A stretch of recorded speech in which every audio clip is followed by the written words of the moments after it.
Serica, do you have access to the YouTube so you can watch it? Yes, I'm over here now. I'm going to be sharing it to Facebook now. Okay. Oh, nice. And I just sent it to Instagram.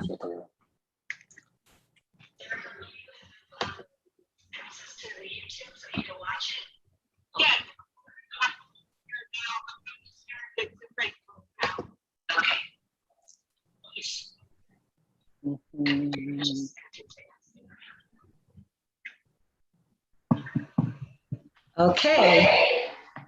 Or do we have an echo? We do. I don't know why. I wonder if it's because of the Zoom and the YouTube. YouTube open right now with the sound, it is going to echo in both places.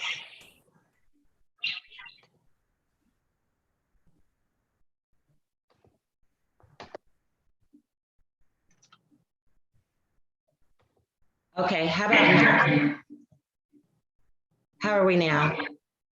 There's still an echo. Okay, my YouTube is muted, the one that we're broadcasting through. So it's better now. It's better now. It's better now? Okay, awesome.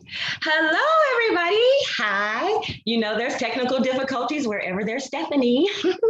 I wanted to welcome you. My name is Stephanie Anderson, and I am the Vice President of Women Who Cannabis, and we want to welcome you to our Florida lunch, our Florida chapter lunch. If you haven't already, please go over to the website and register to become members of our new chapter. It is a free membership for the first year, and we want to direct you over there right now. Serica will give you that website, and I'm going to turn it over to Serica, our president. Serica Peterson, take it away. Thank you, Stephanie. So right off top, the website is womenwhocannabis.org/Florida. We're going to put it in the chat and pin it so that you all can see it throughout this conversation. But please register. We are already picking up steam on our membership. We're excited about that, but please go and register. And Coach Swan, how are you? Outstanding. How are you? I'm good. I'm blessed. I'm good. I'm good. Well, I'm excited to be here. Swan. Yes. I'm excited to be here, and it's good to see all of you. Yes, yes. So Coach Swan is a phenomenal woman. She is the founder of the Women Who Cannabis. It is the first lobbying group for women of color and economic inclusion in the legal cannabis and marijuana industry.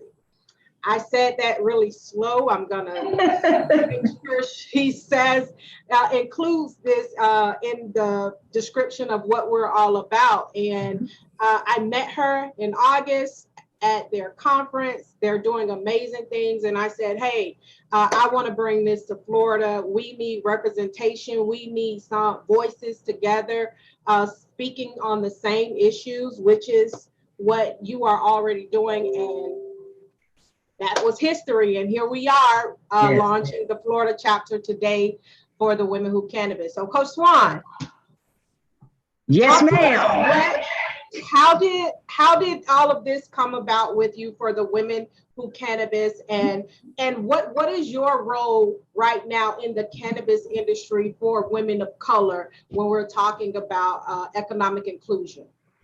Very good question. And again, thank you, ladies and gentlemen, for being here and for setting this up. I think I'm really super excited, and I think our Florida chapter is going to probably be one of our biggest chapters because I'm super excited about what's happening here in the Southeast in general. Just a short, quick backstory. I started Women Who Cannabis after being rejected by all of the other mainstream, bigger organizations. And what I mean by rejection is this. They all kind of laughed at me when I said what my dream was, my goal, my vision for this industry was. And I was going to get there with a $5 smoothie product. I started a infused business. I own a restaurant here in Atlanta. We're opening up a location also in Miami next month. And so I started this journey with a $5 product, and no one took me serious. They didn't take me serious because I didn't have any of the big names behind me. Nobody knew who I was. Everybody saw me as this just ambitious chef. They didn't know much about my background. They didn't know much about my tenacity. They didn't know much about my drive. They didn't know I'd built $1 million companies somewhere else in the past. They had no idea who I was. And so every time I would try to get to know the leadership in the other organizations and have conversations about the inclusion of women of color, not just having faces of color, but real inclusion, everybody went kind of left on me. They didn't want me to be a part of their organizations. They didn't return my phone call. They were always looking for speakers, and they never would invite me to speak, or they would always look at my application, kind of trash it. So I just created my own organization.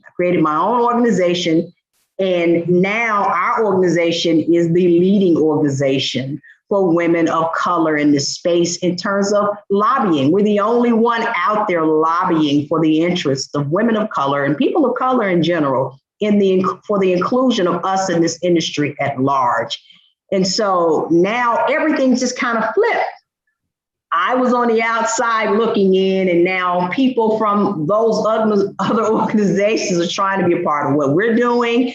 They're calling me. I speak on their stages. They speak on my stage now. So it's just a coming of age situation. It was a necessity after I understood and became fully aware of all of the legal loopholes, all of the pitfalls, all of the backdoor politics that are designed to keep us out.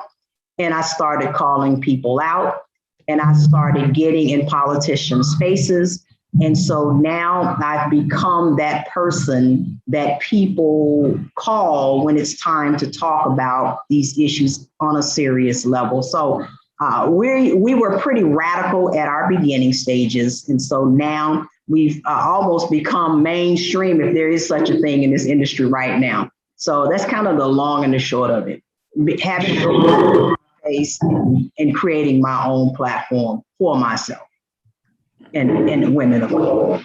And sometimes that's what we have to do. It's not that we want to be exclusionary, but there's no room for us at the table. So we have to build a table. And then I love that, Coach Swan, even though you were shut out of those spaces, you haven't shut out allies to come in and help us with the lobbying of having more inclusion in this space. Absolutely. Absolutely. And I work with everyone who keeps our interest on the table. As long as our interest is on the table and it's in our best interest, we support that and all of these other organizations as well. So it's been great. It's been a great journey. And to see all of this expand is even more exciting. Awesome. And Dr. Damas, we want to introduce you real fast and bring you into the conversation. Dr. Damas is actually one of my personal physicians, and he is a retired NFL player who became a medical doctor after suffering a career injury. And so we are blessed to have him as part of this process and the NFL family in terms of a resource, but he's also a huge resource to just individuals in the community. I actually met Dr. Damas because of different medical issues that, a lot of different people suffer from. And so we're really thankful to have him as a asset in the South Florida community. So Dr. Damas, would you like to introduce yourself and say a few words? Oh, I don't know if I could follow her. I'm gonna fall short here because I was mesmerized. I was just listening because there's a lot of similarities in terms of opportunities being closed, when you start to talk about like social equity and things like that. You know, we probably share the same kumbaya awakening moment I'm in the sure. cannabis space, where it's like, oh no, I thought this was all, we were all friends here. It's like, and weed, and they're like, nah, this is business. And we don't really do business with you guys, you It's know? true. So, but yeah, you know, my foray into it is as a result of things that happened to me in my life. Like Stephanie mentioned, I had a really bad career-ending knee injury, which is something that, you know, it's kind of like a you know, risk of the vocation, being a professional football player, violent sport. And then as a result, you know, you do a lot of things to your body. You're playing, you're doing something realistically you're not supposed to be doing. You're not built for that. And then there's long-term consequences, you know. So for me, it wasn't the understanding at the time, like what you're doing now, you're like 10, 15 years from now, you're going to have some problems. And lo and behold, you know, I started going through some of those things, some of the pains, like more surgeries, but then some of the psychological things like the headaches and the anxiety and the insomnia, the mood swings. So those are the things that, like, all together with the pain, like, got me to cannabis. And it was kind of like a last ditch resort, specifically because I had spent so much of my time in really rigid institutions, whether it's like, you know, college athletics or professional athletics, even high school athletics. Like, it's like, get in line. Everybody in football is really militaristic and regimented like that. So, you know, when they tell you this thing is bad and you've got big aspirations, you're like, yeah, I'm going to get in line because I would like to go to college, right? And I don't want to get like a weed thing on my, you know, record, like, oh, this guy smokes weed and now we got to rescind his scholarship, right? Or be in college and it's like, oh, you got caught smoking weed. You know what that means? You're a bad guy. You're in trouble. I don't know if we can have you around here, you know. Depends. How fast can you run and jump again? Let's we can make that go away. Yeah, we might find a way, right? But, you know, I wasn't trying to take those risks. And then getting to like medicine, they are the same way. Within some of it is changing now, but, you know, it's like, you know, becoming a doctor years later, older in my life, just the rigidity of the entire thing is preposterous, right? So all we were taught was weed is bad. And so that was it. Like, weed is bad, and kids abuse it. That was kind of like it. And if you were to step outside the bounds of that, you would, you know, you're bucking the norm, and that's not a good look. Not if you want to be one of us, right? So, you know, it took a lot for me. Like, it took a lot of personal struggle for me to finally say, all right, what's the worst that could happen to me? You guys already prescribed me a bunch of drugs that make me sick, make me feel awful, right? And then I had to stop taking those things, and I feel really bad right now. Like, I might as well do it. And it worked. And at that moment, I was like, oh my God, I cannot believe this is like, you know, I felt really stupid because I thought I was a know-it-all. Until it was like, hey, there's this weed stuff, it works. But it really motivated me. Like, just, you know, the fact that I was like, man, all the places and all the things that I've done in my life, right? I absolutely refuse to believe that this was a possibility. And I think, like I said, the institutions have done a disservice to a lot of people. They're trying to change it now, like the NFL and a lot of pro leagues have stopped or eased the testing. I think the NCAA is trying to do some of that. And, you know, and then the medicine in general, right? People still getting opioid prescriptions and Xanax prescriptions and, you know, all types of other things that we're okay with, but we still don't really provide them with the cannabis as a treatment option. So that's where I get into the game. That is my foray into the cannabis thing. And also, you know, I'm an athlete. I'm Black. I'm Haitian. I'm from the inner city. So I've seen, like, you know, I've seen what the war on drugs has done to us, you know. So, I've got a lot of skin in the game personally. So, and I talk a lot. So cut me off when you want to. Me too. So I have to shorten myself sometimes. Not at all. Not at all. We are soaking it all in. And something that you said is one thing I wanted to ask Coach Swan about. There was a lot of criminalization of and also demonization of the cannabis plant. Whereas, 100 years ago, it was accepted as treatment, and for over 100 products that I know of, and probably even more than that. Coach Swan, now they are talking about something with trying to fix the fact that what we are now allowing a small segment of the population to make billions of dollars off of, we criminalize and still have individuals in jail for. Mm-hmm. So are there any pushes to sort of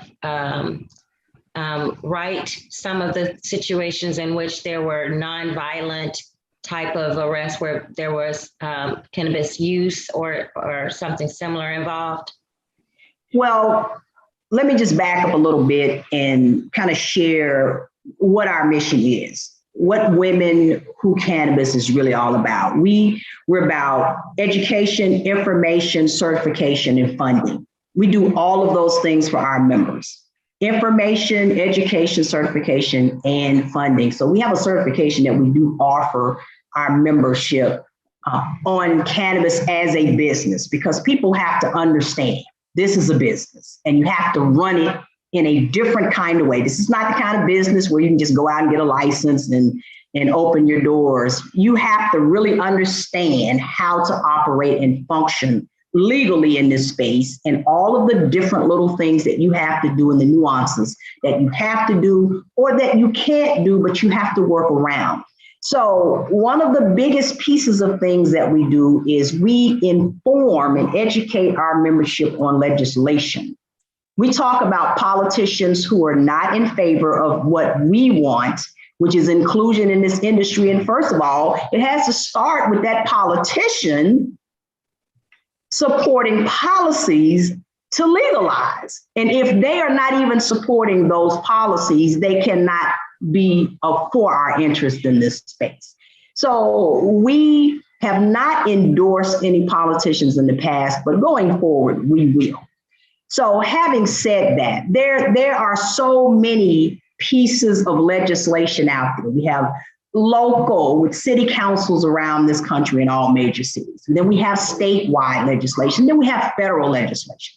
And to answer your question, the interesting thing that the media does not put in front of us, they put things in front of us to get us to do things the way they want us to do things.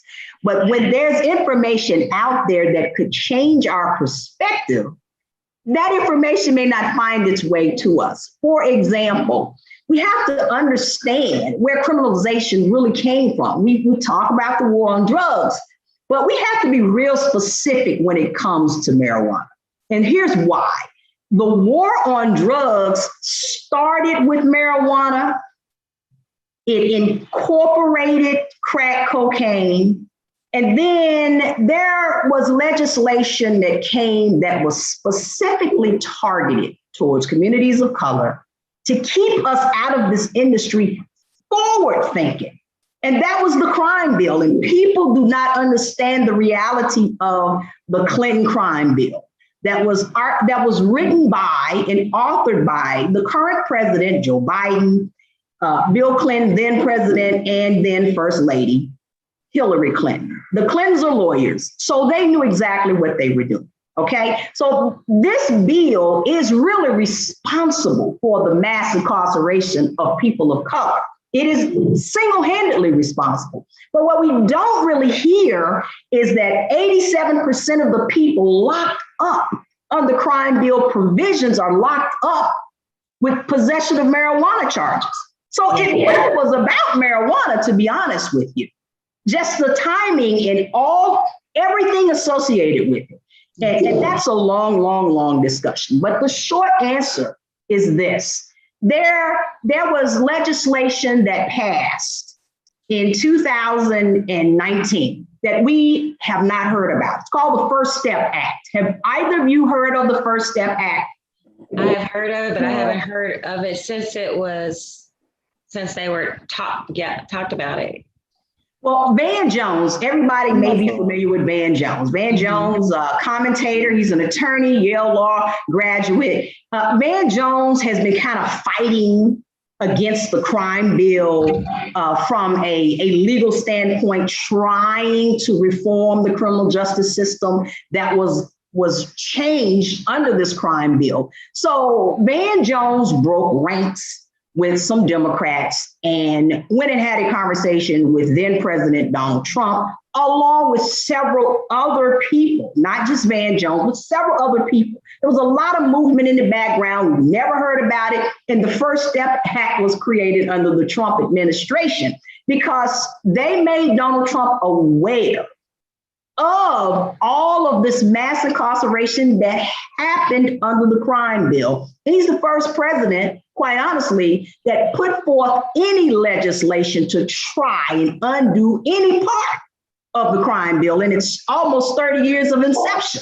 So he's the only president that tried to do anything about it on any level. And the First Step Act, to be just frank with you, it freed immediately. There were 200,000 people locked up in prison under crime bill provisions that qualified for immediate release from prison. Did you all know that? They qualified for immediate release from prison. This was a Donald Trump bill.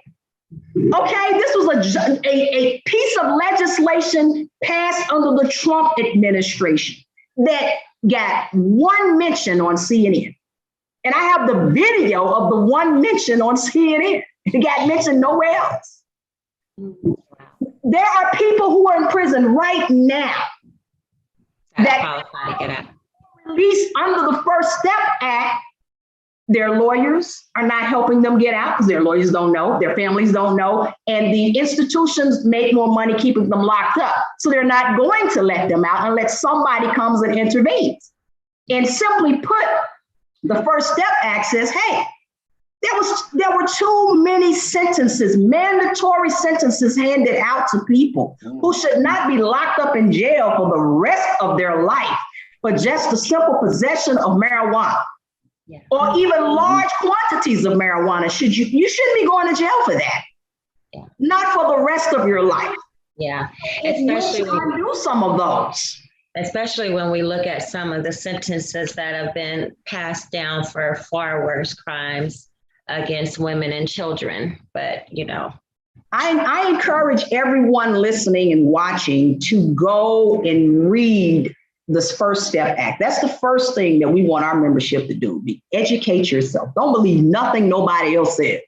Go read it for yourself, and we bring it to you. We give you copies of these bills. That way you can go page by page and line by line and get your own understanding. We believe our people are intelligent enough to discern for themselves. You don't need a spokesperson. You don't need anybody to speak on your behalf. Here it is. Go read it for yourself and then go ask your congressperson what the hell is going on. If you are just joining us, we want to again welcome you to the Florida Lunch of the Women Who Cannabis. This is a lobbying group for inclusion of women of color in the cannabis industry.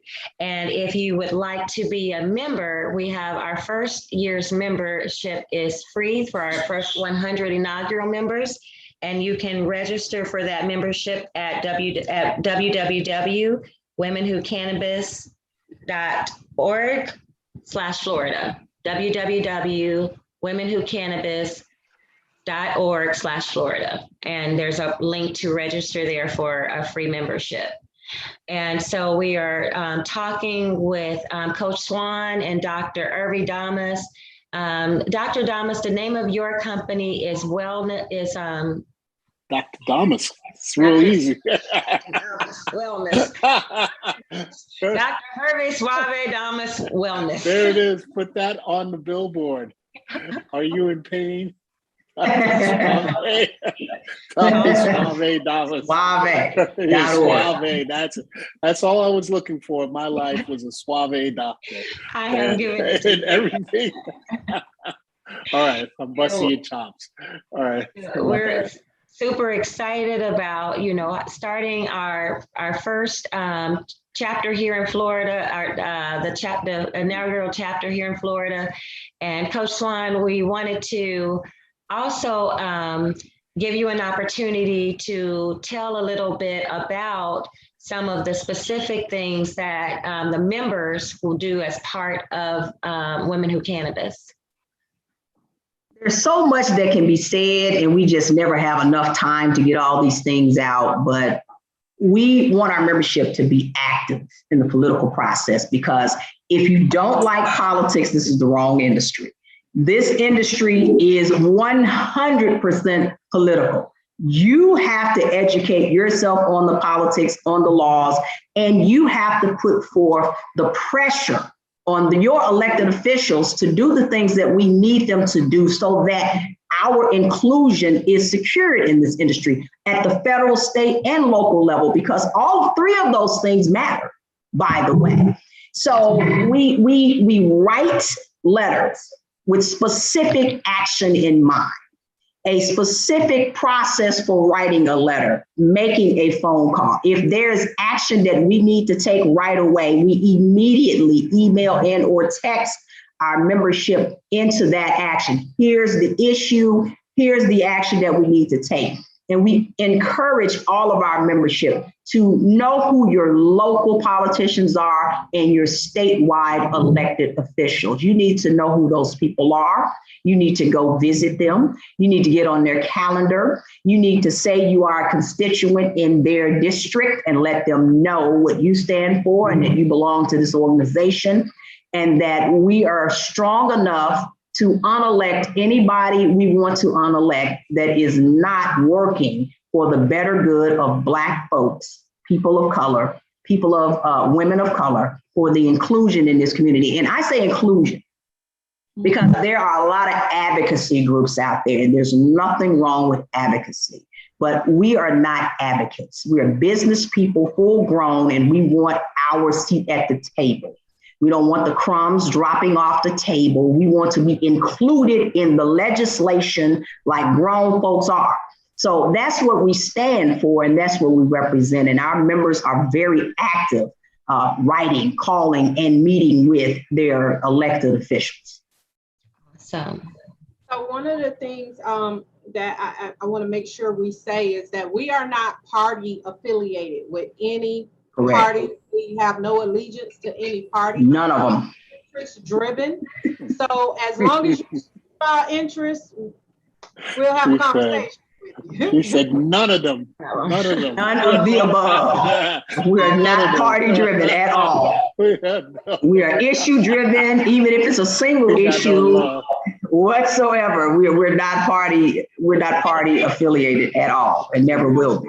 Yeah. It's so important right now, especially for women of color and Black women in particular, to capitalize off their political capital. They won this past election for Joe Biden, and these conversations need to be had, because if Absolutely. we win an election, we can win any election. That's right. So this is the time that we really have to say, okay, remember what we did? Do it again, and that's right. It's important. It is really important that we do that. And education is one of the things that I was really intrigued with about this organization, because it's educating us, because a lot of us just don't know about the cannabis industry in general. We don't know what all it takes, and we have to be active in the political process, period. Whatever the issue is, but we're talking right now. One of the things that I always think about is his last days with Martin Luther King, is that he realized that he should have been fighting for civil rights versus civil rights. Because without the economic inclusion for us, we were always going to be behind. We were always going to be oppressed. So it's so important for us right now to start having the conversations about what they see, and that's the dollars. We have to have those conversations.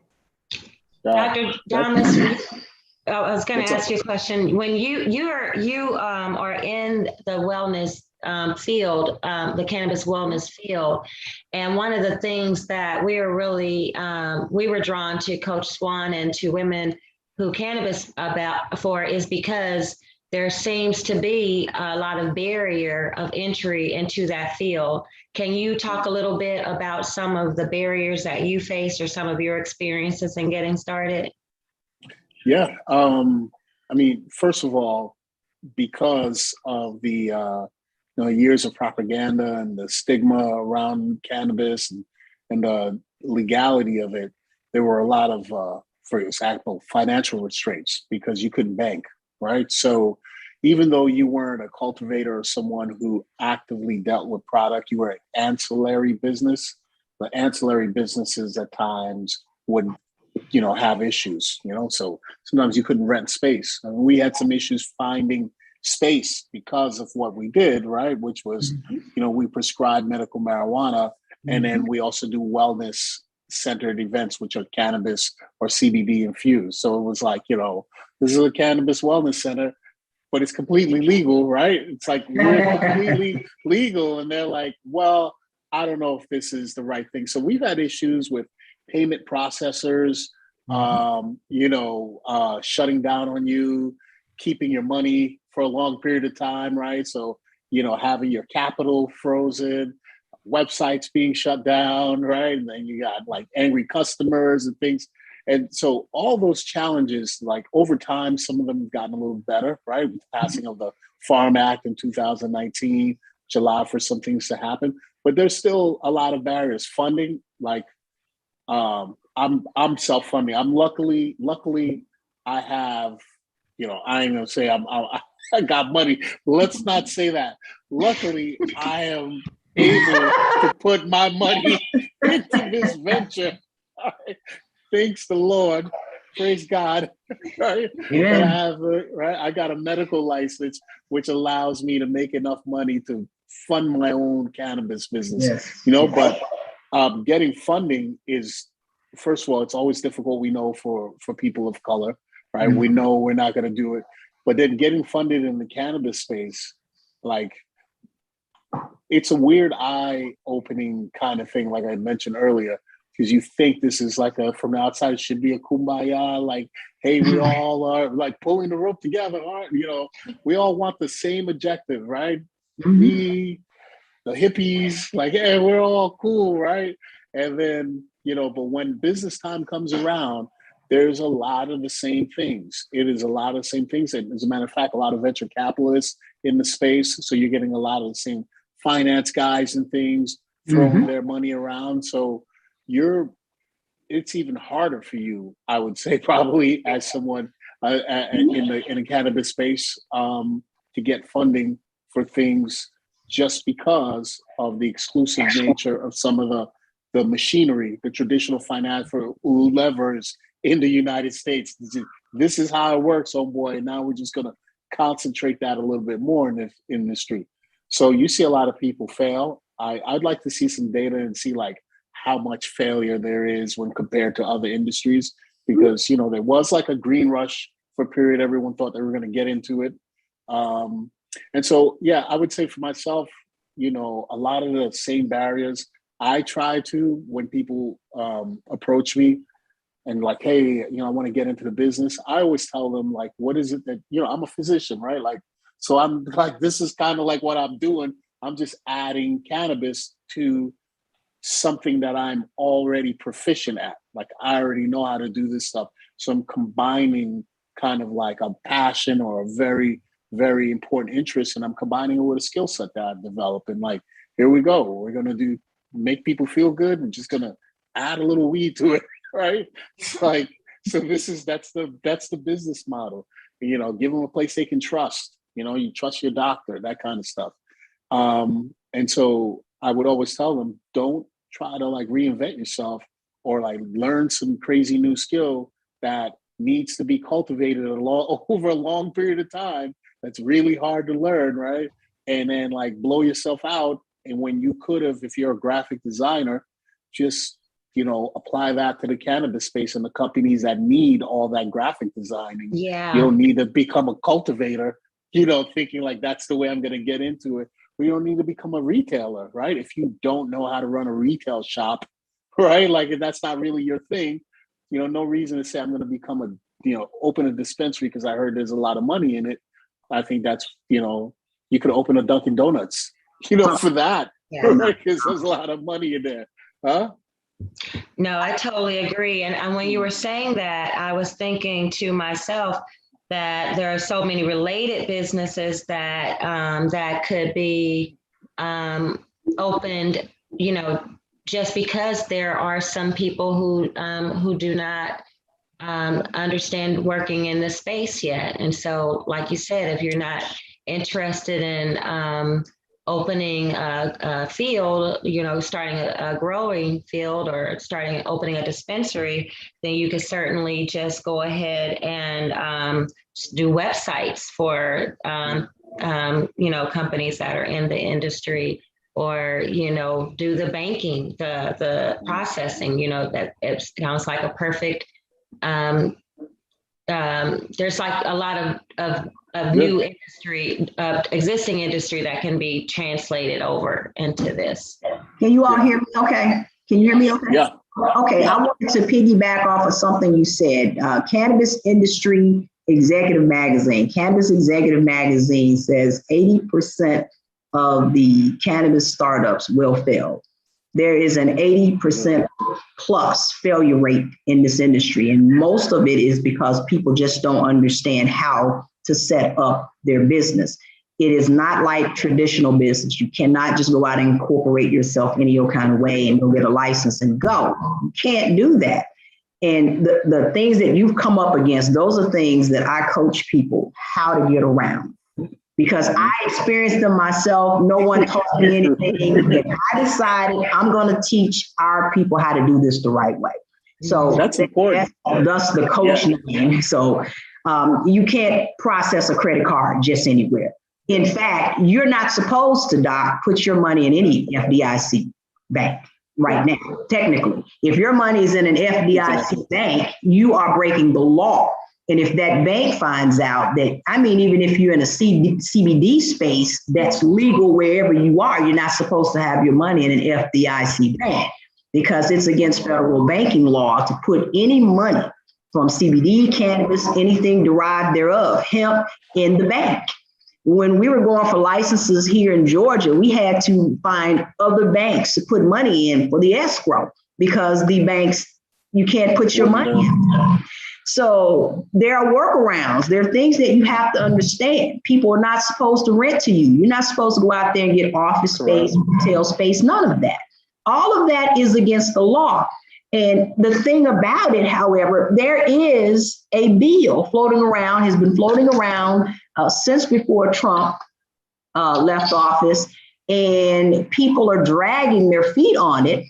It's called the Safe Banking Act, SAFE Banking Act, which will make all of this go away with regards to banking and putting your money safely in a bank, in a large bank, a small bank, an FDIC approved bank. And it stalled. So it has not completely passed. And we got to understand, and this is the importance of having an organization like the Women Who Cannabis. You got to understand why that's happening. You have to understand there's more money in making this illegal. We talk about there's money in making it legal. There is more money in $1 trillion making this legal at this point in time. It is far more money keeping you locked up, keeping things illegal, keeping you away from things than there is opening it up. Yes, very true. Very true. Especially when you just look at the criminal justice system and all of the related fields in that capacity. what are some of the resources that Women Who Cannabis offer to and again, you guys, if you're watching and you want more information on the Florida chapter of Women Who Cannabis, or you'd like to sign up for your inaugural membership into the Florida chapter, our first 100 members are going to get free membership, and we are kicking off the launch right here today. So I know we've been sort of keeping a running tally, so we will let you guys know if the spaces start to get close. But definitely go over to www.womenwhocannabis.org/Florida and register there for your membership. Shirley, you have a question? Yeah, I wanted to say we have some questions. My apologies to those of you who are just joining, coming from the other lives, YouTube. Sorry. I don't know.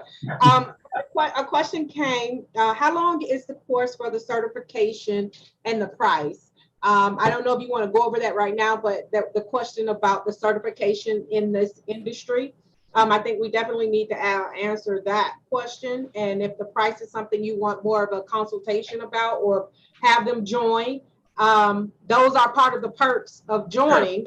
Sure. Yeah, that's the question. Only our members get to go through this certification process, and we're working to get this certification actually fully accredited. So it is a 30-question exam. There is a course. It is about 18 hours, an 18-hour course that you go through, and it's for our members only. Our members go through this process, and then you can use the logo and everything associated with the organization and put it on your marketing materials website. But it is a course designed for you to understand the business of cannabis. So if you want to know how to grow, this is not the course. If you want to know how to open a dispensary, that's not the course. But if you want to know how to run any kind of business in this space, including becoming a grower, including owning a dispensary or any type of ancillary business, edibles and otherwise, it is a certification that will keep you legal no matter where you are. And that's what it's designed to do. Awesome. Are there any more questions in the chat? Another question came, does joining women... We have an echo. I don't know where it's coming from. Okay. Okay. Does joining Women Who Cannabis interfere with their right to carry a firearm? No. It's going to be based on your city, state, county laws. So no. However, that was a big issue here in Florida when it was first passed recreational, and there's a lot of misinformation, but it was said that if you had the license, the medical marijuana license, you had to give up your right to carry. That was some rumors going around. What it is? That's not true. Dr. Damas can actually speak to that because we actually had this question come up in another forum. And Dr. Damas, because you prescribe the medical marijuana, yeah. You want to speak on that real fast? Yeah, I think it was actually a political disinformation campaign. Right. So it was one of the state legislators up in Tallahassee that made a statement confounding two different things, right? So you have federal firearms laws and you have statewide firearms laws. All the medical marijuana laws are statewide, but you do have this federal thing. So the federal law says that if you are in possession of a firearm and you are knowingly engaging in an illegal activity like drugs, then you are now, at risk of losing that, right? So if you have a medical marijuana card, you're knowingly partaking in illegal activity, illegal drugs, and you use your firearm. So that's your jeopardy, right? But he said it in a way that it was like, aha, if you've got your medical marijuana card, right, and you're going to go out there and do something, you're going to be in a lot of trouble. So the actual law in the state of Florida, Nikki Fried, who's running for governor, right? So Nikki Fried was running for governor, who's our agricultural commissioner. The Department of Agriculture also oversees the alcohol, tobacco, and firearms. Like they're the gun licensing bureau as well. which is interesting. But she's a concealed carrier as well. And she's come out on record on several occasions and said, that is not true. We don't even need that information. We don't, has no bearing on us whatsoever. Now, on some federal stuff, you might get there and have to answer, and that's on you. But statewide, having your medical marijuana card in the state of Florida does not preclude you from having a concealed carry license. Thank you. So for the people who are watching, joining Women Who Cannabis definitely won't keep you from getting your license. Yeah. So definitely go over to www.womenwhocannabis.org/Florida and register there. Like we said, the first year, the membership is free. Dr. Swan has told you about some of the resources that are for members only. So you definitely want to take advantage of those. Sarah, did you have? No, I don't have any more questions that came through, but I do want to say that I'm really excited about this Florida chapter, and I'm excited for Dr. Damas joining us and giving us the medical proponent of this, which is very important because it has always been medical. It's not new. And I really think I really hope that what we're doing is moving us in the direction of really understanding marijuana from a medical aspect. And even if it's recreational, that there's a right for us to utilize it. So I'm appreciative of it. I want to ask Coach Swan, just for our viewers and new people joining, what is our membership? How many members do we have now nationally? We have over 400 members nationally, and they are scattered across the country. We have members on the West Coast, North, in legal states, in states where it's not quite legal as an adult user. So we're all over the place, and that's good. But we want to bring these chapters closer to home for people so that they can feel the camaraderie and the sisterhood and connect and become a little more powerful within their own state. Here in Florida, Coach Swan, there were just a few licenses that were given out. And of course, those companies were very much the same. What are some of the ways in which Women Who Cannabis are able to advocate for the members who say want to go into growing? Well, we are proponents of social equity, and it's a term that's thrown around quite a bit, but very few people hone in on its real true nature. A lot of people think it's some type of a handout just because you are Black. It is about inclusion. That's not a handout. It is our birthright, almost to the degree of a reparation. And I would like to call it a form of reparations once it's at its full level of what we see social equity needing to be. It's about not leveling the playing field, but it's about allowing people who have been kept out of economic progress in this country, period, to not be left out of the biggest green/gold rush that's going to hit us in a generation. I mean, these opportunities in this space can create legacy income, generational wealth, as the things that we talk about, things that we march, the things that we boycotted for, the things that we have died and lived lives under stress and duress for. This is the opportunity to get it through this industry, because the financial opportunity, we cannot even keep up with the value of this industry. So we help our members understand what social equity is. And the reason it's important that your local, statewide, and national elected officials are in support of that, and that you get them to understand why it's important that they need to get on board with that. We worked on 11 licenses in this country, across the country. Of the 11 licenses we worked on, 9 of them have been social equity licenses.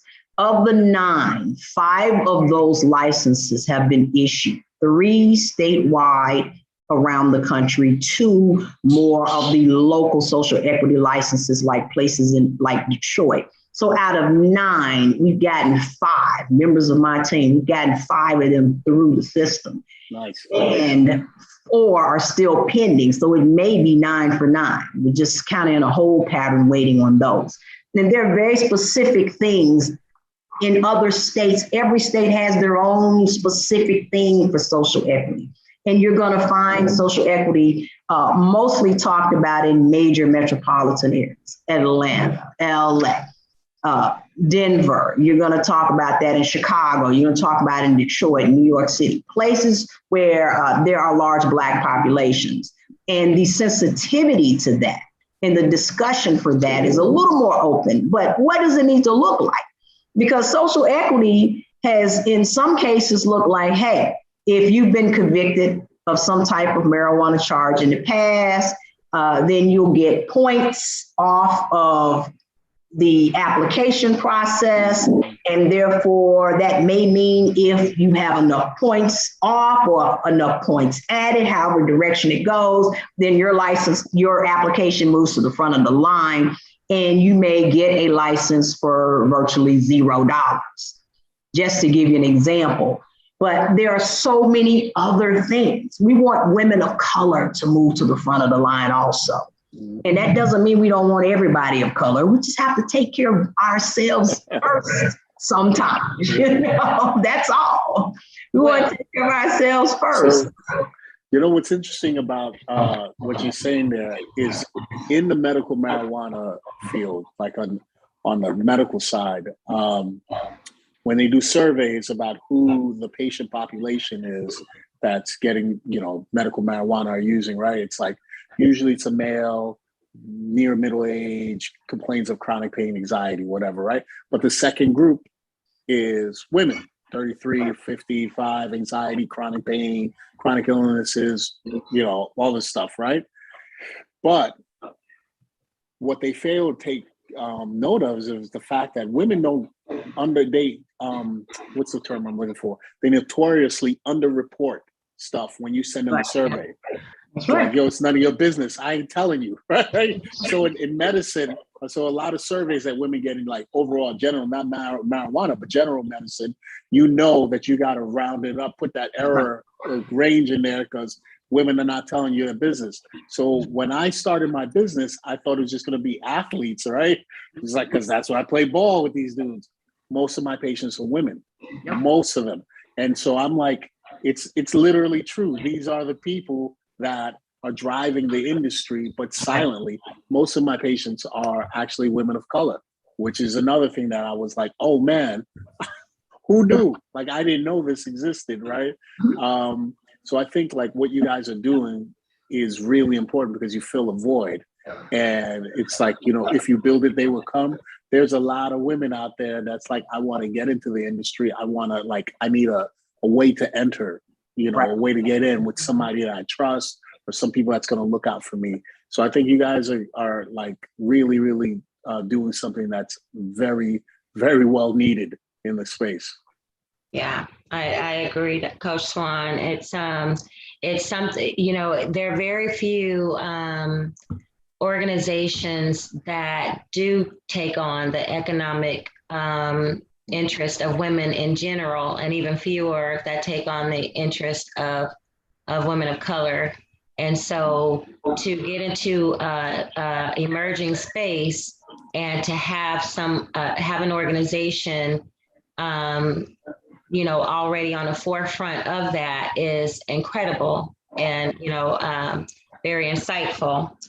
We had another question in chat, and the question was, what percentage of women of color are incarcerated for drug charges? And I was able to find that information out. 53% of the women incarcerated for drug charges are white. 29% are Black, 14% are Hispanic, 2.5% are American Indian, and Alaskan Native are 0.9, and Asian are 0.4. So women of... As to why they asked that question specifically. I'm curious as to why they asked that question. They were asking the question because they were probably wondering how many women are sitting in jail right now for drug charges. You know, what percentage of them are women of color. And I'm actually surprised to find that 53% of them are actually white and 29% are Black. So again, this type of drug also, are they there for marijuana charges, or are they there for heroin and some other crystal meth? Yeah, some of that. It doesn't changes when we look at that. Yeah, it doesn't say marijuana specifically, it's just drug charges in general. But you know, one of the things that I always say is that some of the things that are done thinking that going to hurt one group actually end up hurting the group that initiated in the first place. And I'm pretty sure that most people are not aware that 53% of white women are sitting in jail for drug charges. And if they were, those 200,000 people would probably be released, because quite a few of them are probably statistically white women. And so one thing that I've always found is that women of color generally advocate for everyone. When we have a seat at the table, we make sure everybody has a seat at the table, but we have to be secure in our table first. At this particular industry, we have to be the ones to make sure that our positions are and our interests are represented, because what happened was that our sons and our daughters were taken away from us for possession of marijuana. And so, you know, it has to start with trying to make things right someplace and somewhere. And so I think that by, you know, making sure that women are able to come into this industry on an equal footing and be given the same opportunities is imperative. Can you give Coach Swan, what is the percentage of women in the marijuana industry, and then what is the percentage of women of color in the marijuana industry as of today? From an executive level, there are about 26% of executives at companies that are cannabis-specific companies and organizations. About 26% of those are women, and the majority of those are white women. About 2% of those are women of color at any executive level. We're still working on the numbers of businesses in general that are owned and run by women of color. Those numbers are not available because it's hard to get that data, because we don't generally start our business the right way, and we cannot record our business as such just yet. But we're moving to change that so that we can be counted also. We need to be counted to be relevant, and the data matters. You know, we are very data driven as an organization. The numbers matter, they say a lot, and we want our members to understand why it's important to set your business up a certain kind of way so that your business can be counted. You know, we had a whole campaign, Count My Family. We wanted everybody's family to be counted. So this is important. Yes, thank you. May Rain says that it's true and powerful. Black women, everyone, and we definitely understand that that's been the plight of Black women for quite some time. I really appreciate you saying that, because I think that speaks to the need and the necessity of women who can, that we're advocating for everyone else, and here we are now saying, what about us? We have to speak and be just as loud and just as vocal about ourselves and our health. And Dr. Damas, I wanted to also bring up just a personal experience I had. And in the medical field, when asking about marijuana with going through postpartum, and I asked my doctor about what can I do, and it was always just prescribing prescriptions, and I didn't want to do that. And when I asked, he flat out said that we don't recommend that to women of color. I don't understand where that came from. He said that we said that. You're funny. He's like, and I didn't understand. I didn't quite understand it, but I did, doing some research on it. Do you know of how if it is? I've been looking for studies around and been reading up on how marijuana is a help to postpartum. And I've been looking into that because that has been something that for me helped me. And I'm not saying that's a everyone, but I want to make sure that especially when it comes to women in our health, Black women in our health, we're not heard in the doctor's office. So I just want to know if this is something that we also need to make sure women are educating themselves about when it comes to, so that we're not so running to the pill, and that we also have some herbal and medicinal marijuana things that we could use to help us with that. So that was such an interesting question, because there's so many elements of like the Black woman experience in that, especially, you know, as it pertains to medicine, that we can like go on for hours and hours and days about, you know, specifically the communication part. When you said we're not heard, you know, one of the things I will say that I've been fortunate to have perspective, because I had like a couple of careers before I got into medicine, and then getting into that environment with these people who kind of like have been amongst themselves, is that communication is a skill set, right? Like you know, you got to be able to speak to people. In certain jobs, it's required, right? In medicine, it's required, but it's not emphasized. So a lot of times you have people who have a lot of, what would say, book smarts, but not common sense, right? Like, you know, so, you know, common sense would have told you before you said something like that, like, maybe I might not, you know, need to chill a little bit and find a better way to say whatever it is that I'm trying to say. And so getting past that part, and then obviously being a Black woman and having problems with people understanding like what I will give you guys a funny story real quick. I did my clinical years in med school in the south side of Chicago at a little small hospital called Jackson Park Hospital. And you would have these residents and doctors, a lot of them were from foreign countries, and some of them were not from the neighborhood. Like nobody really from the neighborhood was at the hospital. And patients, sisters would come in there and they'd be talking to these people in English, I swear to God.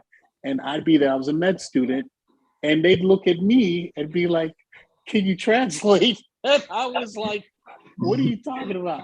They didn't overtly say translate, but they'd be like, what'd she just say? And I was like, what do you mean? What do you mean? What did she just say? She just said, like, what? You know, and he's like, nah, I didn't understand. And I was like, what part of it did you not understand? Which I always thought was the weirdest thing.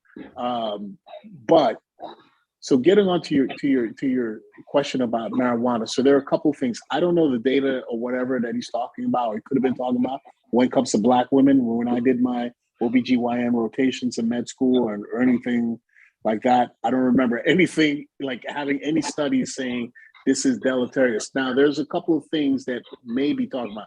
I do have talks with all my patients, women who could be having babies or could be wanting to get pregnant, about what happens if you have some sort of complication during birth.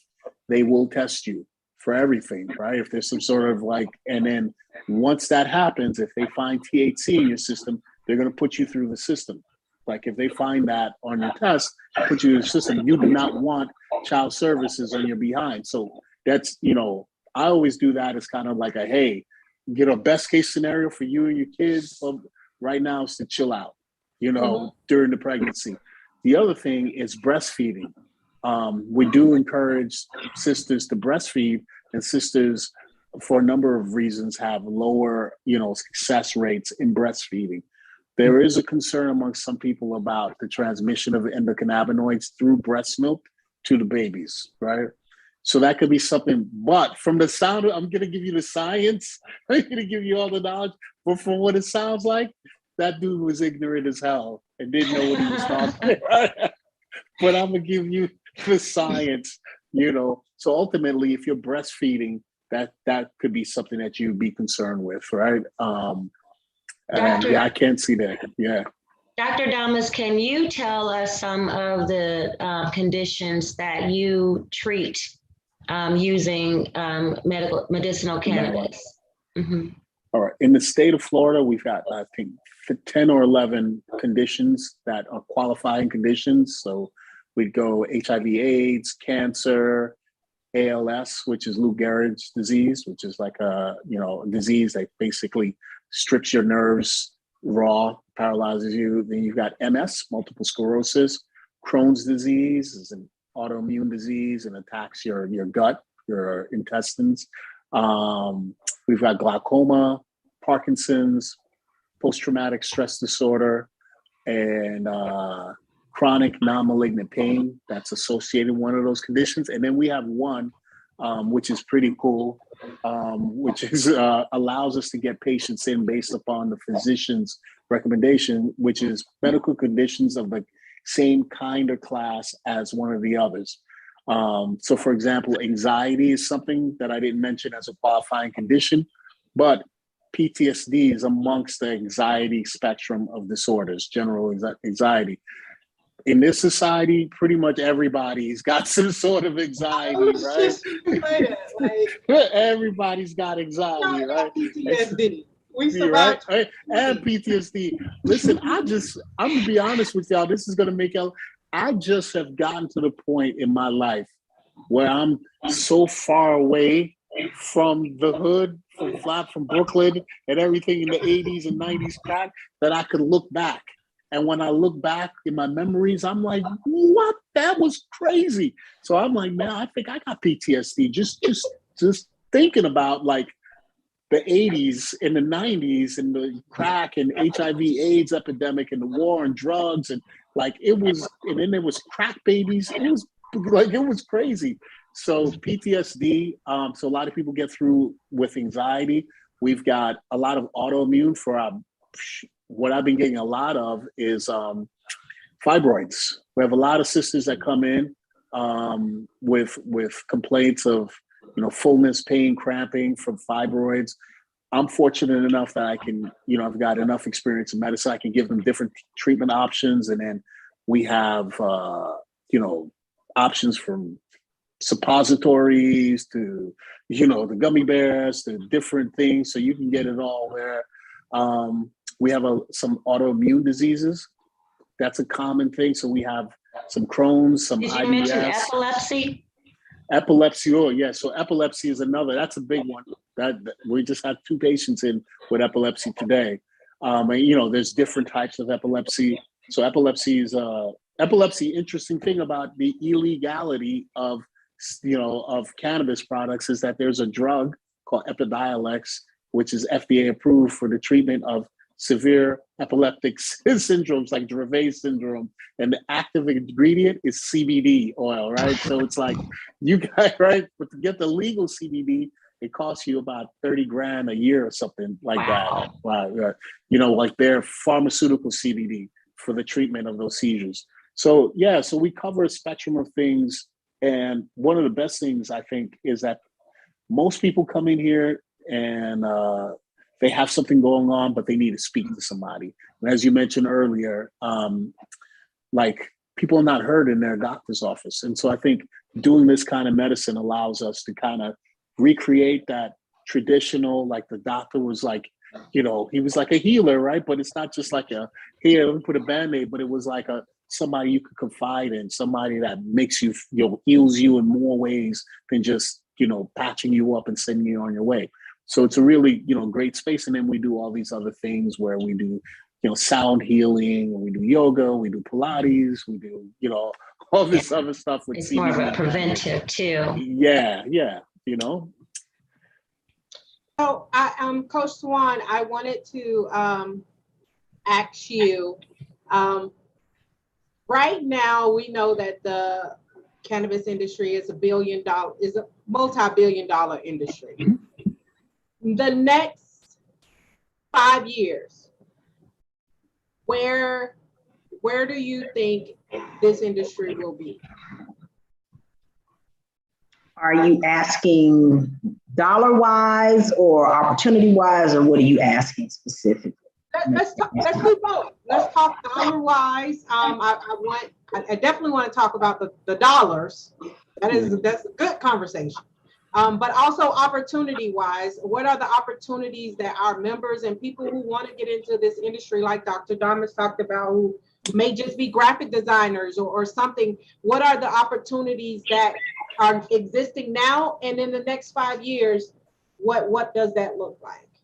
Okay, very good. The industry itself, I think, will be $1 trillion industry in the next 5 to 10 years, probably closer to 7 years. I think it will be $1 trillion industry. I mean, we're already trending towards the high 25, $50 billion right now. That's unaccounted businesses. If we start accounting for things out there properly, then that number is definitely going to trend upward. So opportunities lie in every aspect of business, from HR, people who have to do background checks on workers and employees, over to the traditional hands-on touching the plant. But if you have a staffing company, that's a huge opportunity. You can supply workers, you can supply employees, HR companies that can supply benefits and administrative work. There are opportunities in all types of ancillary businesses that have nothing to do with touching the plant. A lot of people want to grow. There's opportunity to grow on so many levels. There's also opportunity to own and retail, also known as dispensaries. We call retailing in this business dispensaries, but I mean, there's dispensaries available. A CBD retail location can become a CBD dispensary legally if you set your business up correctly. But there's opportunities. If you think about this as an industry that supports so many other ancillary industries, then it's almost like a whole new nation within itself. So if you think of this as a country, what are all the things you need to run that country? You need all those things in this industry. You need security. If you own a security company, that's going to be big. Owning testing labs are going to be huge. Going out and starting a lab doesn't cost that much to start a lab right now. If you go and start it right now, and you do other type of testing to stay open until you can get to this type of testing, because this type of testing is going to be mission critical. I mean, we cannot have this industry without labs. So, I mean, there's so many opportunities, and the list goes on and on and on. And I mean, you don't have to necessarily touch the plant or grow the plant or retail the plant. You can be doing something totally different. And in any of those industries, if somebody is interested in supporting the cannabis field, they should go on and become a member of Women Who Cannabis Florida, because we are going to be trying to make sure that those interests are communicated, represented, and protected. So go over to www.womenwhocannabis. Cannabis is spelled CANNIBAS. Hey. CANNABIS. And no, I haven't been smoking cannabis. No. .org/Florida. And register there to become a inaugural member of Women Who Cannabis. Florida chapter. The social equity also, it includes those other industries, the security, the HR, the staffing.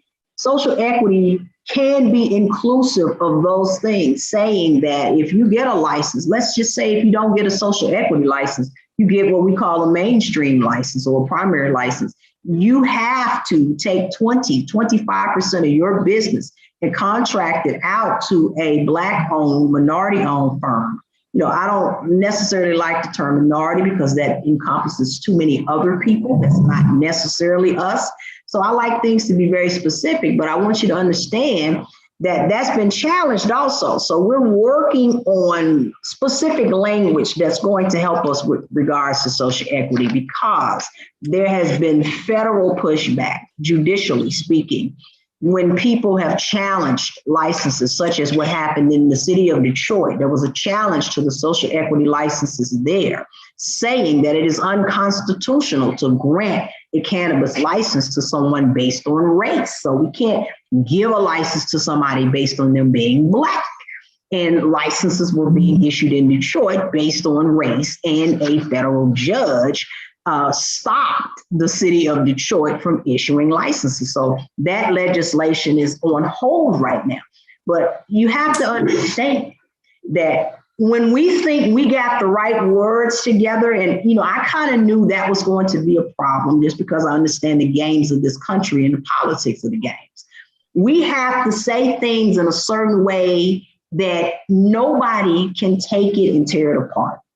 And having attorneys are great, but attorneys, you know, sometimes they do more harm than good. And this is not to speak anything against the legal system. This is to say that we have not enough attorneys that are educated on this industry to really be out here putting this type of legislation together. They're not the people that need to put the legislation together.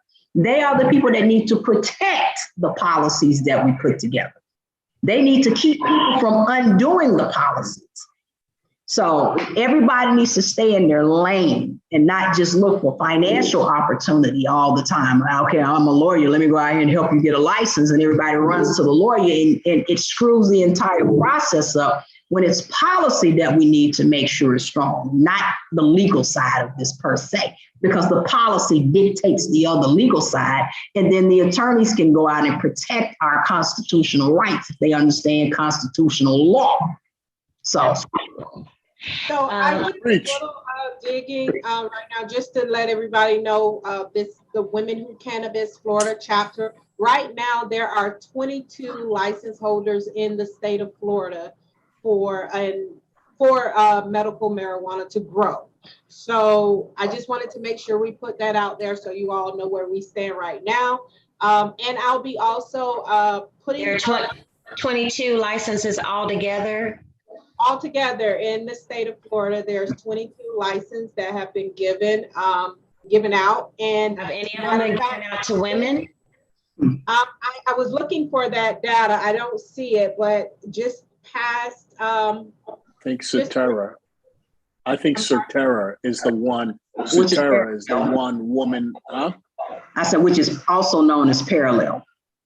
Oh, is that their other? Mm-hmm. Yeah, I think that's the only like women majority owned dispensary, but it's not a sister down in Florida. But I think of the 22, only 16 are actually operational. And there's 6 squatters. Yeah, there's 6 licenses that are being squatted. That's right now in the retail market for resellers. Coach Swan, what is the difference between growing hemp and growing cannabis in terms of licensing and what Women Who Cannabis does? So the terms hemp, cannabis, and marijuana are really legal terms, and they are used to describe really the amount of THC allowed in any given piece of legislation, be it statewide, locally, and or at the federal level. So with regards to that, we advocate on all of those, but we overall advocate for full legalization or recreational use, as we call it. recreational use, adult use, as they call it in some other states. But there's still a limit to the amount of THC that you can grow, even in states that have, quote, medicinal laws. So everyone, in my opinion, should be advocating for, quote, adult use, because that allows free range to grow your own in your own backyard. It also allows you to have as much THC as you can legally purchase within that state as well. It just opens up the opportunity for everybody if we have adult use laws over medicinal laws. Medicinal laws, of course, help further the pharmaceutical industry. They help further the medical lobby, but recreational laws protect citizens. They protect private citizens. They protect entrepreneurs. They allow the opportunities that we're talking about at a large scale.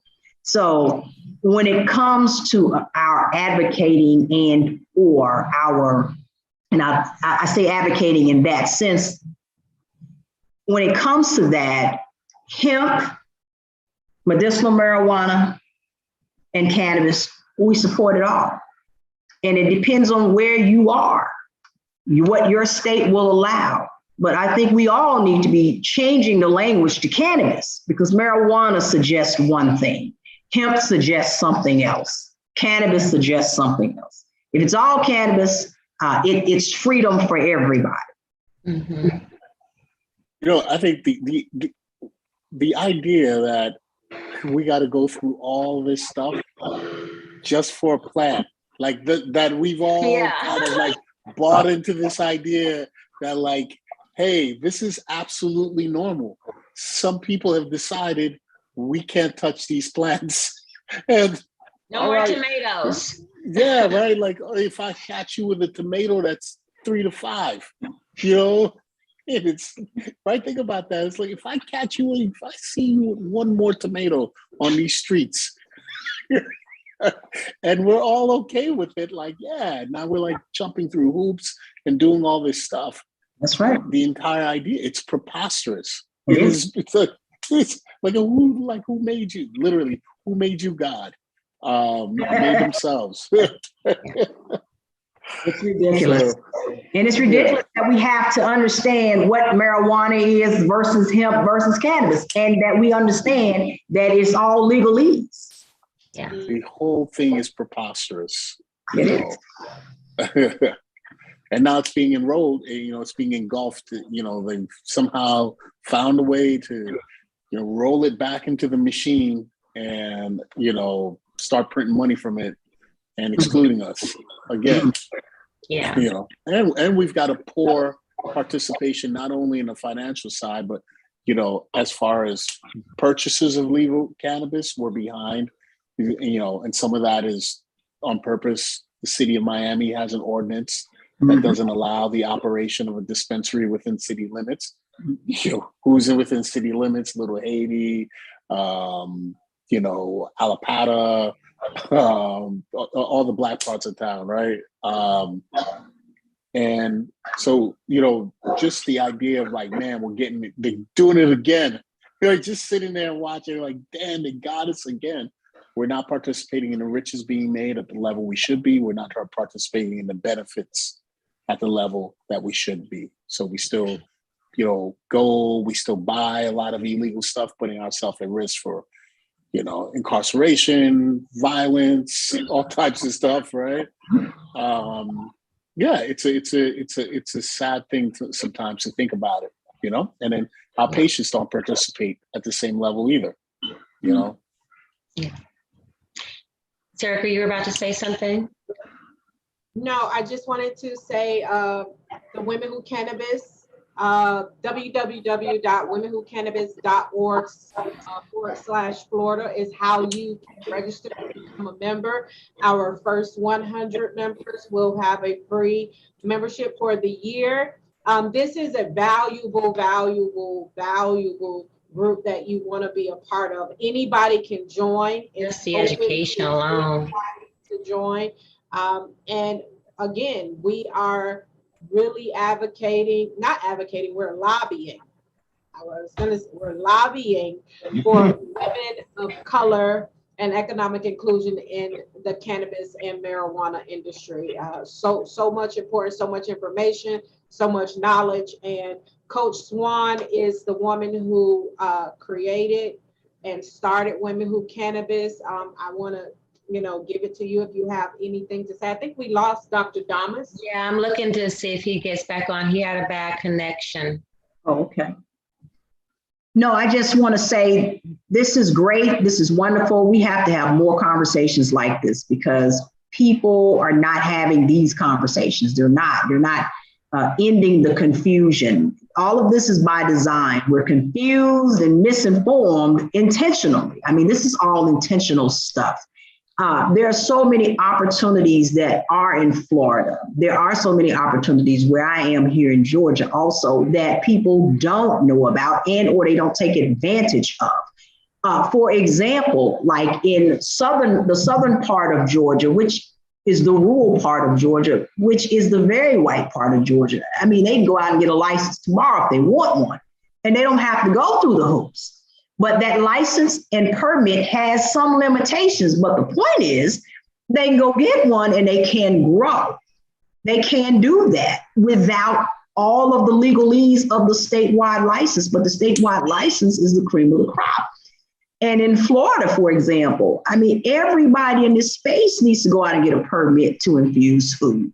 Why not? We need to have the numbers of people holding the permits so that when we're ready to do something else with it, you are already legally in the position to do something with it.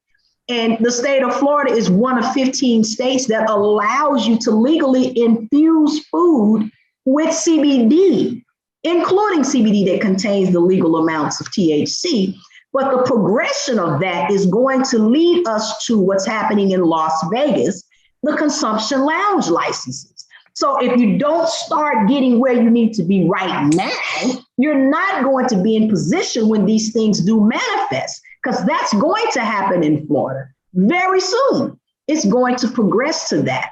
Also, these licenses, these permits that allow you to consume food and or infuse food, you got to understand, this is counted to the federal government.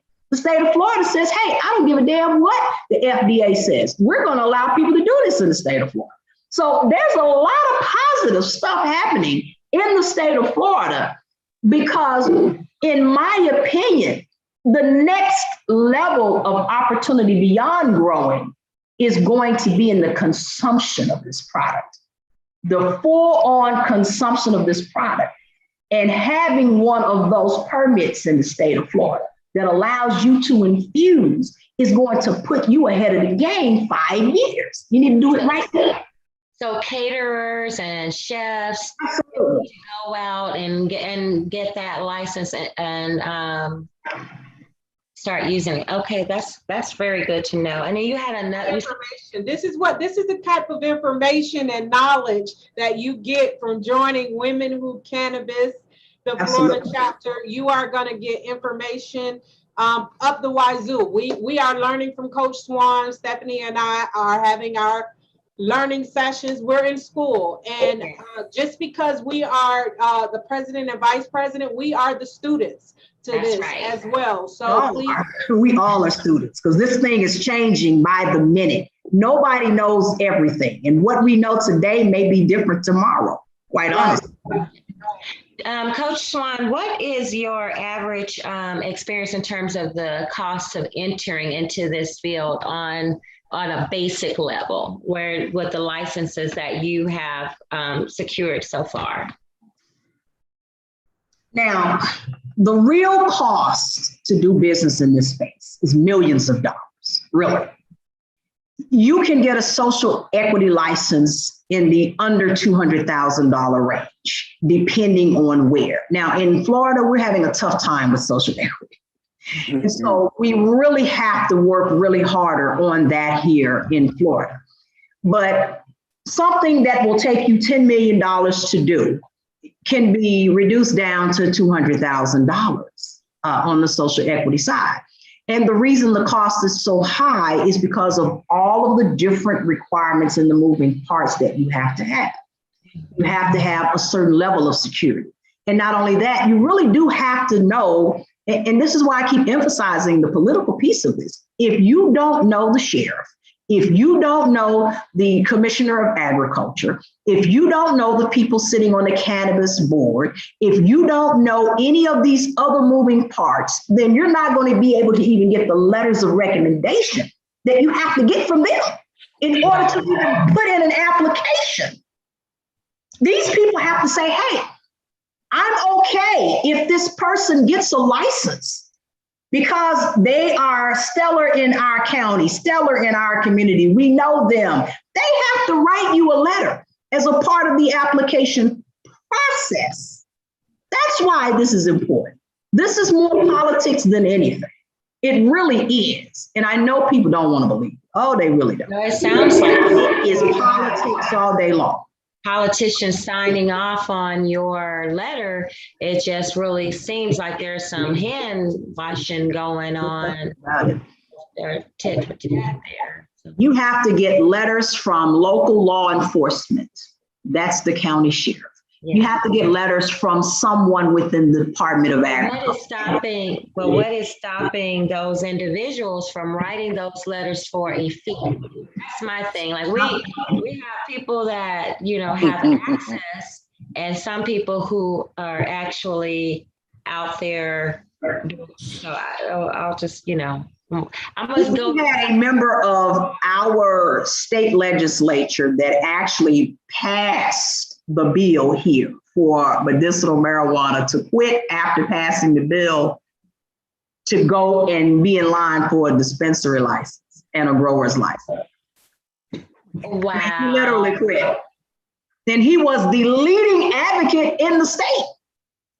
Wow. He was the person that pushed CB through over the hurdles. He did that. And then the medicinal, and then he quit.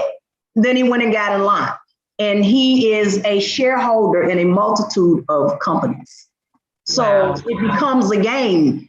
We get it all pushed through. I become a minority shareholder in a number of companies. I can get you the letters that you need from all of the people to write the recommendations. And yeah, I'm a shareholder somewhere in the background, and I don't have to disclose my shareholders on the license. And that's what we had to stop in Congress, because what was going on a federal level is that lawmakers were allowed to invest in things that they were actually legislating on. And so take commodities, for instance. So we had to shut that loophole down, but now they didn't shut it down completely because their spouse is still able to do it on the family's behalf. So it looks like one of the things that really needs to be done on the state level to ensure more equity is that if you are a lawmaker, then you're not allowed to go into this industry for 10 years after leaving office, or, make some type of, provisions to make sure that things are kept fair. One last thing I'll say about politicians and their special interest is we have quite a few members of our Congressional Black Caucus in DC representing us on a national level that sit on the board of directors for Corrections Corporation, which recently changed its name, and GEO Group. These are private prison companies. Mm-hmm. It is in their best interests to vote against these kinds of things because incarcerating people is part of their money-making structure. Yeah. So they are shareholders, they sit on the board of directors. Quite a few members of our Congressional Black Caucus are responsible for some of the issues that we're having right now. Yeah. And that's a conversation that we have to have in itself, that voting Black doesn't mean I'm voting in my best interest. We really have to ask questions. We really have to make sure that our representation isn't just a Black face. There's someone who understands the issues in our community and who's willing to speak up for us, because a politician is just that. Like, if you're voted, you're there to speak on behalf of the people. Like, that is not a self-interest position. that is about your constituents. And we really have to get serious about who we are voting for, who we're telling people to vote for. I turned down an interview with a friend of mine and her husband because I don't know what they stand for. And I want to have questions, open questions that people can ask. And we have to be very serious about that, because when the pressure's on, when there's millions of dollars on the table, we want people who have that dignity about themselves and understand that they are representing a population that has been screwed over time and time again. So Yes. that is important, that we know who those members are on the Black Caucus. We know, so we can start sending letters and asking questions, because as we said earlier, listen, Black women won the presidential election. So like, you either want to talk to us or you don't. Either way, we gonna talk. That's true.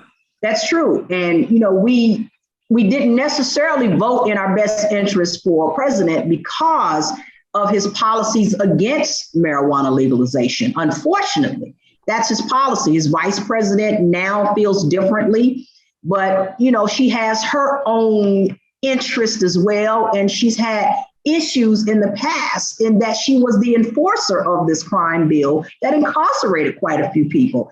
Yeah. So we are not going to be looking necessarily at a federal bill like we thought we were going to be looking at, because we have a president who thinks, and that's Joe Biden, who thinks marijuana is a gateway drug. I mean, this is his belief. It's always been his belief. He, as recent as January, said it again. And when his administration took office, people that worked on his campaign, that worked for him, that had been smoking marijuana knowingly and that tested positive for marijuana use, that came from states where marijuana is legal, like California, they were terminated. They lost their jobs.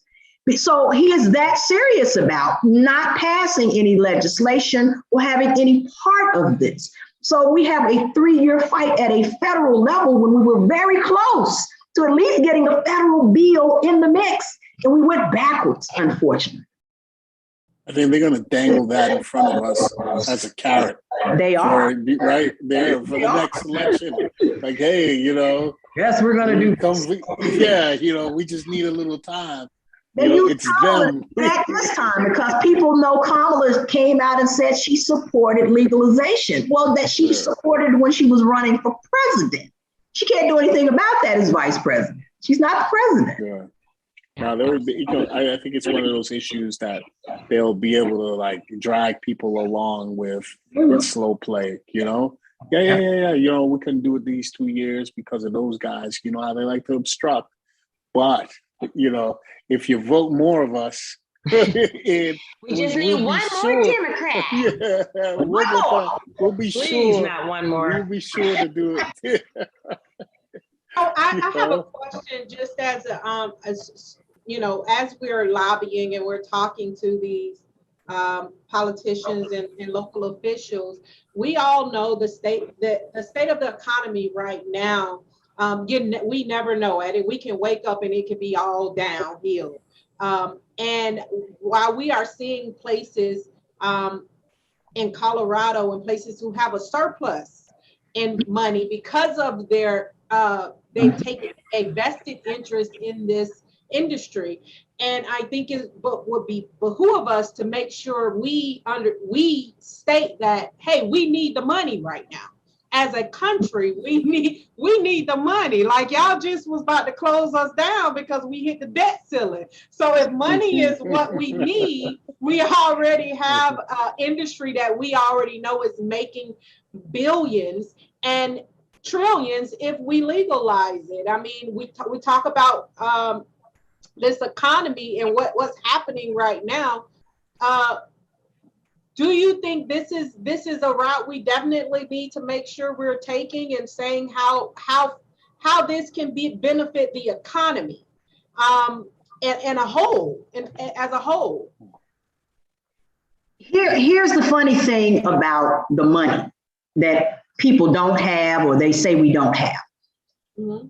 There was $350 million earmarked for COVID relief. which was to go towards additional triple P money, so on and so forth, additional unemployment benefits, etc. We know all of that stuff has since expired. On the eve of the expiration, your current president, Joe Biden, diverted $350 million that had been passed through Congress for COVID, specifically passed for COVID. He diverted $350 million to law enforcement, further fueling this drama that I keep talking about and going back to. He diverted $350 million from COVID to law enforcement under the guise that the outrage over the killing of George Floyd and Breonna Taylor caused an increase in violent crimes in this country. And as a result of the increase in violent crimes in this country, as a result of the killing of those two women, those two individuals, that woman and that man, crime has risen. And therefore, we need to divert money to law enforcement so that they can do their job better. So we need to fund and fuel the crime bill further from COVID money. That's what Joe Biden did about 2 months ago. It went almost unnoticed, but you can go find it. Just go look it up. You'll see it for yourself. Don't take my word for it. $350 million. So we can go out and make sure money is there. But we need to vote for the right people so that they will use the money wisely, because they can take the money and do whatever they want to with it. Even after Congress approves it, the president still can do whatever is in the national interest of this country. And they said it was a matter of national security. The reason they diverted $350 million away from triple P, away from unemployment that no one can get any longer, except the SBA EIDL loan still has money. Other than that, all that money, $350 million given to law enforcement so they can put more police on the street and better equipment so that they can protect themselves from you Negroes out there rioting and raising hell because somebody killed somebody innocently in the street. So they coming for you any way you put it. And you may as well inform and educate yourself, and not just that, take action in the right direction. We need to vote these people out of office. That's the proper action. We don't need to talk to them anymore. We don't need to keep negotiating. They're going to keep doing what they've been doing for 40 years. They are who they are and what they are. It is in their best interest, in some cases, to take this money and give it to law enforcement. In the state of Arizona last week, the governor did the same exact thing. Took COVID money and directed it to law enforcement in the state of Arizona for the same reason that violent crimes had increased 20% around this country as a result of the so-called unrest during the killing of George Floyd, Breonna Taylor, and others. So when we go out and protest, they are using that. These same so-called allies are using that against us now. So we need to not only talk about the money, but we need to make sure we have the right people handling the money. And we can't keep voting with these people. That's just the bottom line. It's against our interests. It's even against our well-being. What the hell do we need more police on the street for? And it's, this more credence. I just got out of a meeting a couple weeks ago for that very same reason. Where I live, the crime has gotten so violent. Crimes have gotten so much. They've had 200 shootings March 1st and August 1st. And because of that, the US DOJ showed up in the community wanting to know what's going on. And, that's where I found out that there was this money given to BSO to ramp up on policing.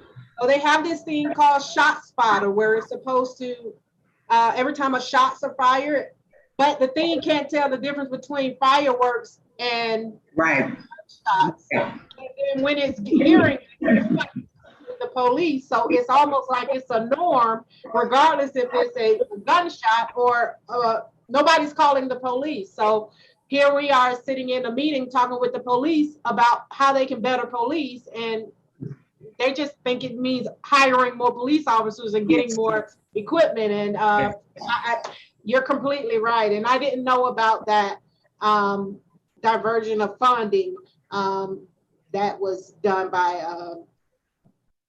Joe Biden. So that's the lesser of two evils. Yeah, that was done by the lesser of two evils. The lesser of two evils. I was joking with some people the other day, and I was like, man, why we never get the evil-free option? Like, why we always got to get a little evil with the option? Like, hey, listen, listen, I'm gonna give you two options. They're both evil. They're both bad.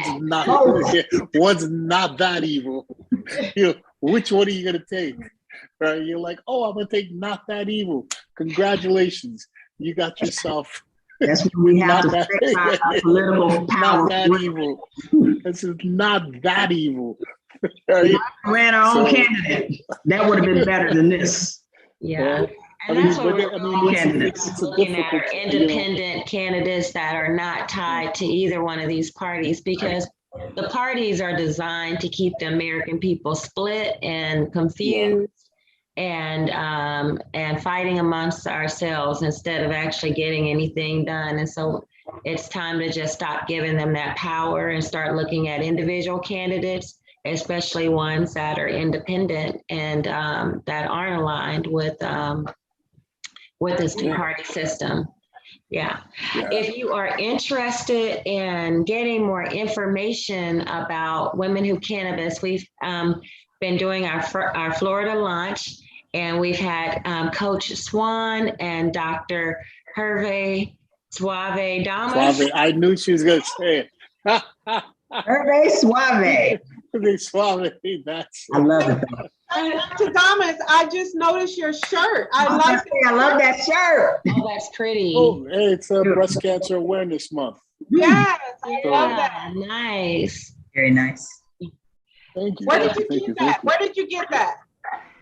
My office manager bought it because we're doing a bunch of videos this month about cannabis and breast cancer and how it can help with treatments and some of the psychological things associated with it. So we're wearing it because I was doing some social media stuff earlier today.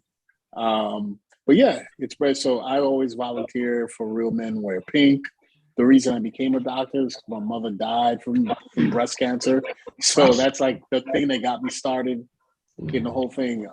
So when I say I got skin in this game, girl, I got skin Real in the skin. game. Yeah, I'm like, absolutely. I'm in it. Oh, yeah. So, I'm glad you guys. All right, I'm gonna have to hook you up. I'm gonna find it out. And then me too. All right. Dr. G, can you tell us where we can get more information about your practice and some of the services that you provide? It's real easy. It's just drdamas.com, www.drdamas.com, and you get all the information there. Real easy. And then maybe I'll get some of these T-shirts on board. It's too late. It's already October. I mean, I'm not even thinking about, these are hot T-shirts. I should sell these T-shirts. This is the hustle. This is the city, brother. I'm gonna flip these T-shirts. I'm about that. I was like, those are very on the corner. Yeah, nice. I'm gonna start flipping. I'm leaving this whole thing. I'm gonna start flipping T-shirts. Pre-orders, so you're not buying in bulk. Just order it, and that is a shirt that we're starting a business here. Yeah. You're gonna be in charge of the supply operations. She's already telling me how to. Thank you. We'll be talking. It's operations. And Coach, can you give us some more information about if they're not in Florida and they want more information on Women Who Cannabis or contacting you to consult with them through the process? Can you tell them how to reach you? Sure. They can visit womenwhocannabis.org. And we can help them link up with women in their area also. And they can also go to cannabistrovegan.com, which is our site for our restaurant. And we're going to be in Miami at the Vegan Block Party. Oh, Give us that website again. Be there. Yeah. With our infusion and all. It's the Vegan Block Party, October 16th in Miami. Oh, man. Whoa. We are there. Yes. We're there. I'll be in Hawaii. Were you making that's the Hawaii face right there? Like, Yeah, I love a I really vegan want to block go party to just the like the block next party. guy. But I'll go to Hawaii. Let's switch. Yeah. I want to go to the block party, but I've never been to Hawaii. So Me neither. So yeah. it's my first time. Give me your tickets. This your first time? Well, girl, you better enjoy. Stop acting like you. Oh my God, I'm going to Hawaii. I wanted some food. I'm a fat girl. I'd rather eat. I'm gonna eat for you. I'm gonna let you know. Well, you know what's gonna be a good day because that morning we do our elevated yoga. So I can come in the morning. Right. We do our elevated yoga in the morning, get a nice workout, and then come eat with you guys. What time does the block party start? 12 noon. It's all day. It's perfect. I think it's 12 to 6. And what's the website where they can get some more information on that again?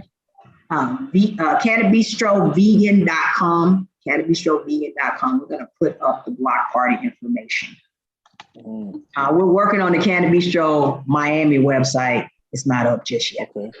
Okay, but Social media also. Our Cannabistro site on Instagram has been snatched because we're promoting Women Who Cannabis as an organization. And, one of the things is the algorithm will pick up on the constant use of cannabis. So we're in negotiations to get our Instagram page back up, but we have a backup page set up at Cannabistro Vegan, So you can go follow us there till we get all of our other followers and our other page back. We're working on it. Even the AI, even the artificial intelligence got it out for us. They're coming for you. They're coming for you, brother. No cannabis. Can't catch a break. Everybody for. I was going to say we will be doing more of these talks, touching on all of the different aspects, information as we go along. This is just the launch, you guys. We're ramping up. I told Coach Swan I'm going to have 100 before the end of this year. I'm now trying to say by the end of this month, I'm going to have 100 members joining plus because once we get that 100, we're ramping up to 500 real soon. So we want to make sure we become a force. And I want to thank you all for just coming on. We need to do more of these. So we'll start scheduling more of these. We have our YouTube channel, which is the Women Who Cannabis Florida chapter. So we'll be doing more of these conversations and talks. And also, Coach Swan, we can talk to some of the members that are already a part and different business owners, bringing them on so that we can educate each other on this process and this journey. Absolutely. We can definitely do that. Awesome. And we want to encourage you once again to go over and register. Once again, you do not have to be a woman or a woman of color to join and help us to lobby for the rights and inclusion of women of color in the cannabis field. But we do encourage everyone to go over and join. If you want to be an ally in this space, a person who helps to make sure that women are represented and that they are not left behind in this process.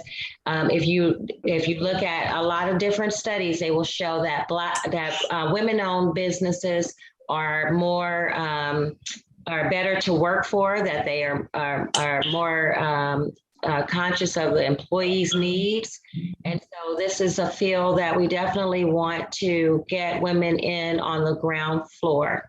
So go to www.womenwhocannabis.org/Florida and register. And we definitely want to thank everybody for tuning in.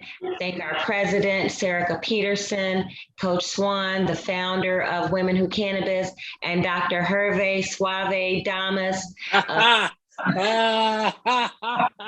Last one, you had to get it in. I had to get one more in. I want to also thank the people who have been watching. Thank the people who have already subscribed to our channel. Please tell your friends, tell your family members. We want you all to be a part of this. We got to do this together, and we need each other. So we have everything we need. Please tell someone, like I do when I promote my my events. I say, tell a friend to bring a friend. So everybody can be here. Like, we all gonna have a good time. And I really, really want us to make sure Florida is represented, because for some reason people think Florida can't get together in the country.